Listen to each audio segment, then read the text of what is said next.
So முதல்ல hello mass மீடியாவின் சார்பாக உங்ககிட்ட ஒரு சில கொஸ்டின்ஸ் நான் கேட்க போகிறேன். Because you are the teachers. So அத்தனை ஸ்டூடெண்ட்ஸ்க்கும் வந்துட்டு டீச்சருன்னு அப்படின்னு மட்டும் இல்லாமல் ஒரு மதராகவும் சரி, ஒரு ஃபாதராகவும் சரி, ஒரு கேர்டேக்கராகவும், ஒரு எல்லா ஸ்தானத்துலேயும் ஒரே ஆளாக இருக்கீங்க. ஸோ அது வந்து உங்களுக்கு எப்படி ஃபீல் ஆகுது? ஹலோ, வணக்கம் சாவித்ரி. நீங்கள் சொன்னது கரெக்டு தான். இப்போ என்னென்னா, அவ்வளோ சீக்கிரமாக இந்த ஃபீல்டுக்கு யாரும் வந்துட முடியாது. ரொம்ப ரேர். அதாவது இன்ட்ரெஸ்ட் இருந்தால் மட்டும்தான் இந்த ஃபீல்டுக்கு வரவே முடியும். எவ்வளோ தான் படிச்சிருந்தாலும், எவ்வளோ எக்ஸ்பீரியன்ஸ் இருந்தால் கூட இந்த ஃபீல்டு வரும்போது செகண்ட் பேரண்ட் நாங்கள். ஃபஸ்ட்டு பேரண்ட்டு அவங்க விட்டுட்டு செகண்ட் எங்களை நம்பி அனுப்புகிறாங்க. ஸோ அவங்க ஃபுல் அண்ட் ஃபுல் கேர் எடுத்து, ஸோ இப்போ 3 days அழறாங்களா, 4th day தான் அழாமல் இருக்காங்க. அது எங்களோட பொறுப்பு. குழந்தைங்க வீட்டில் போயிட்டு வந்து டீச்சர் இந்த மாதிரி சொல்லி கொடுத்தாங்க, இந்த மாதிரிலாம் பண்ணாங்க அப்படின்னு அவங்க சொல்லுவாங்க. அங்கேருந்து எங்களுக்கு கமெண்ட் வரும் பார்த்தீங்களா, அங்கே தான் நாங்கள் ஜெயிச்சிருக்கோம். ஸோ குழந்தைங்க மனசில் வந்து ஃபஸ்ட்டு இடம் பிடிக்கணும். அதனால என்ன பண்ணால் குழந்தைங்களாவே மாறிடணும். மெயினாக டீச்சர்ன்னு காண்பிக்கக்கூடாது. என்னை பொறுத்த வரைக்கும் அதுதான்.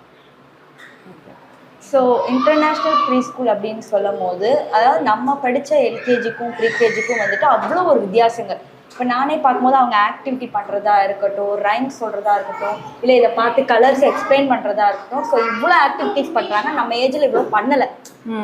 ஸோ அது வந்துட்டு நீங்கள் ஒரு டீச்சராக கற்றுக்கிட்டு அவங்கள வந்துட்டு நீங்கள் கண்ட்ரோலும் பண்ணிவிட்டு அது சொல்லியும் கொடுத்து அவங்க வீட்லேயும் போய் வந்துட்டு அவங்க பேரண்ட்ஸ் கிட்ட எக்ஸ்பிளைன் பண்ணுறதா வந்துட்டு நான் பார்க்குறேன். ஸோ அதை வந்துட்டு உங்களோட வியூஸ் அது எப்படி இருக்குது?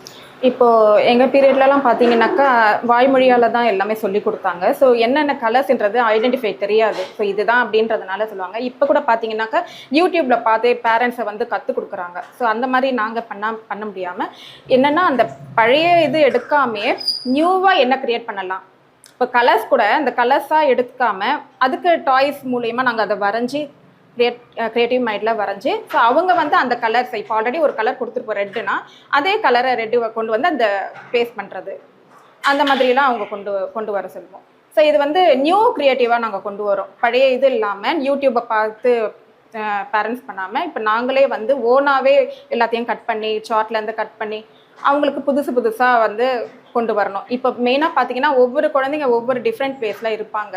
இப்போ ஒரு குழந்தை நல்லா செய்வோம், ஹைப்பர் ஆக்டிவிட்டி இருக்கலாம். ஒரு குழந்தை கொஞ்சம் ஸ்லோவாக இருப்பாங்க. இப்போ அவங்களுக்கு ஏற்ற மாதிரி நாங்கள் க்ரியேட்டிவ் மைண்டில் வச்சு, ஸோ இவங்களுக்கு இவ்வளோ தான் கெப்பாசிட்டி அப்படின்ற மாதிரி நாங்கள் அது கொஞ்சம் கொடுப்போம். கொஞ்சம் ஃபாஸ்ட்டாக இருக்கிறவங்களுக்கு அவங்களுக்கு தனியாக ஒரு ஆக்டிவிட்டி பண்ணி தருவோம். இப்போ எல்லாத்துக்குமே சொன்னால் அவங்களுக்கு வந்து கொஞ்சம் டஃப்பாக இருக்கிற மாதிரி ஃபீல் பண்ணுவாங்க. ஸோ அவங்களுக்கு தனித்தனியாகவே நாங்கள் வந்து ஜட்ஜ் பண்ணி கொண்டு வந்துருக்கோம்.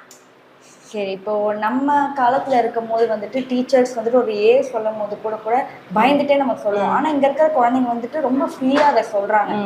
ஸோ வந்துட்டு அவங்க பாட்டு பாடிட்டே ரைம்ஸ் பண்ணிட்டே நான் பார்த்தேன். இப்போ கொஞ்சம் நேரத்துக்கு முன்னாடி ரைம்ஸ் பண்ணிட்டே வந்துட்டு அந்த ஆக்டிவிட்டிஸை செய்கிறாங்க. ஸோ அதை நீங்கள் எப்படி டெவலப் பண்ணுறீங்க? எந்த மாதிரி அவங்களோட இன்ட்ராக்ட் பண்ணி இந்த மாதிரி விஷயங்களை நீங்கள் கொண்டு வரீங்க?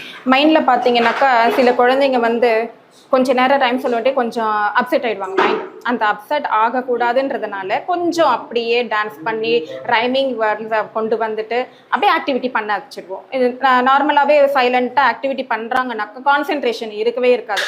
ஸோ அதில் வந்து கொஞ்சம் அந்த டான்ஸிங் மூடில் இருந்துட்டு பண்ணோம்னாக்கா நாங்களும் கூட வந்து சப்போர்ட் பண்ணுவோம். இந்த மாதிரி ரைம்ஸ்லாம் பாடிட்டு ஸோ அவங்க வந்து அந்த மேக் பண்ணும்போது பார்த்தீங்கன்னா ஃபுல்ஃபில் ஆகிடும். அவங்க லாஸ்ட் அந்த வின் பண்ணுறாங்க பார்த்தீங்களா, அதில் அந்த ஹேன்னு கத்துறாங்க பார்த்தீங்களா, அதில் வந்து எங்களுக்கு ரொம்ப அது பெரிய கிஃப்ட், அது காட் கிஃப்ட். ஸோ அவ்வளோ சீக்கிரம் வந்து குழந்தைகள் வந்து மேனேஜ் பண்ணிட எல்லாருமே எல்லாம் முடியாது.